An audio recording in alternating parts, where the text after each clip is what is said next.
नमस्कार, मैं हूं जूली। आप इस वक्त देख रहे हैं द इंडिया टॉप। बिहार की राजधानी पटना में देश का इकलौता डॉल्फिन रिसर्च सेंटर बनने जा रहा है। G+2 की इस बिल्डिंग को बनाने के लिए करीब 30 करोड़ की लागत का अनुमान है, जो कि पटना यूनिवर्सिटी के कैंपस में बनाया जाएगा। 2.5 एकड़ जमीन पर इस बिल्डिंग का निर्माण होगा। इसमें सिर्फ बिहार के ही नहीं बल्कि पूरे देश के जितने भी शोधकर्ता हैं वो आकर के रिसर्च करेंगे। इसके साथ साथ जो पड़ोसी देश हैं नेपाल और बांग्लादेश, वहाँ के स्टूडेंट्स भी इस रिसर्च सेंटर में आकर के रिसर्च करने वाले हैं। जून 2023 में इसका उद्घाटन करने का लक्ष्य रखा गया है। भवन निर्माण होने के बाद पिलर, दीवार या जमीन में किसी तरह की दिक्कत ना हो, इसके लिए मिट्टी जांच की जा रही है। मिट्टी जांच की रिपोर्ट लैब से 15 दिन के अंदर आ जाएगी। डॉल्फिन के संरक्षण के लिए ये सेंटर बनाया जा रहा है। पर्यावरण, वन एवं जलवायु परिवर्तन विभाग ने गंगा नदी से 200 मीटर की दूरी के अंदर डॉल्फिन सेंटर का निर्माण करने के लिए नगर विकास विभाग से अनुमति मांगी थी। नगर विकास विभाग ने 10 महीने पहले इसकी स्वीकृति दे दी थी। दरअसल गंगा से 200 मीटर की दूरी पर भवन निर्माण करने पर रोक है। अनुमति मिलने के बाद प्रक्रिया में तेजी आई। 16 अप्रैल से पाइलिंग का काम भी शुरू हो गया है। भारत के बिहार, असम, उत्तर प्रदेश, मध्य प्रदेश, राजस्थान, झारखंड और पश्चिम बंगाल में डॉल्फिन पाई जाती है। गंगा के साथ ही चंबल, घाघरा, गंडक, सोन, कोसी और ब्रह्मपुत्र नदियां डॉल्फिन के लिए बेहतर हैं। सेंटर खुलने के बाद देश के अलग अलग राज्यों के साथ साथ नेपाल और बांग्लादेश के छात्र भी डॉल्फिन पर रिसर्च करने के लिए यहां आएंगे। वहीं यूनिवर्सिटी की ज़मीन पर सेंटर निर्माण होने से इसका फ़ायदा पटना यूनिवर्सिटी के छात्रों को भी सीधे तौर पर मिलने वाला है। यूनिवर्सिटी के छात्र को भी शोध करने का मौका मिलेगा। यहाँ पर आकर के वो डॉल्फिन पर रिसर्च कर सकते हैं।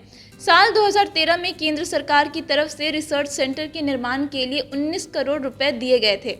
इसके लिए पटना लॉ कॉलेज के पास गंगा तट पर पटना विश्वविद्यालय की भूमि चिन्हित की गई थी, लेकिन भूमि हस्तांतरित करने की प्रक्रिया को लेकर के ये प्रोजेक्ट कई सालों तक फंसा रहा। 5 अक्टूबर 2018 को विश्व डॉल्फिन दिवस पर मुख्यमंत्री नीतीश कुमार ने जमीन नहीं मिलने पर डॉल्फिन रिसर्च सेंटर को भागलपुर ट्रांसफर करने की बात कही थी। इसके बाद पटना विश्वविद्यालय ने अपनी जमीन वन विभाग को दी। अब इसका बजट बढ़कर 30 करोड़ हो गया है और जून 2023 तक इस डॉल्फिन रिसर्च सेंटर का उद्घाटन करने का लक्ष्य रखा गया है। बिहार से गुजरने वाली गंगा नदी में डॉल्फिन की संख्या ज़्यादा है।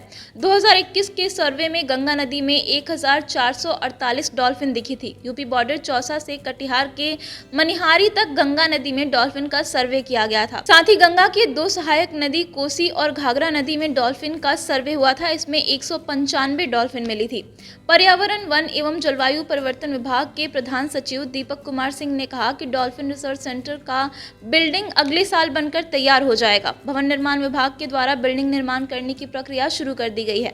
बिहार की गंगा नदी में डॉल्फिन की संख्या तेजी से बढ़ रही है। डॉल्फिन के भोजन में कमी न हो, इसके लिए गंगा नदी में छोटी मछलियों को मारने पर प्रतिबंध लगा दिया गया है। जूलॉजिकल सर्वे ऑफ इंडिया के डॉल्फिन विशेषज्ञ डॉक्टर गोपाल शर्मा ने कहा कि गंगे डॉल्फिन विलुप्त न हो, इसके लिए पटना में रिसर्च सेंटर बहुत उपयोगी होगा।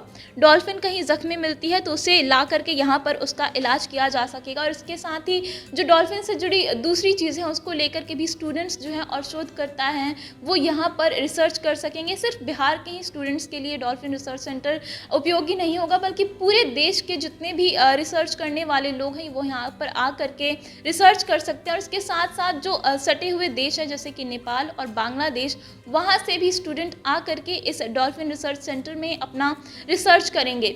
जून 2023 तक इसे पूरा करने का लक्ष्य रखा गया है। जून में इसका उद्घाटन किया जाएगा। फिलहाल इस वीडियो में इतना ही। ये वीडियो आपको कैसा लगा हमें कमेंट करके ज़रूर बताएं। साथ ही अगर अभी तक आपने हमारे YouTube channel the India top को सब्सक्राइब नहीं किया है तो इसे सब्सक्राइब कर लें और अगर ये वीडियो हमारे फेसबुक पेज पर देख रहे हैं, पेज को लाइक और फॉलो ज़रूर कर लें। धन्यवाद।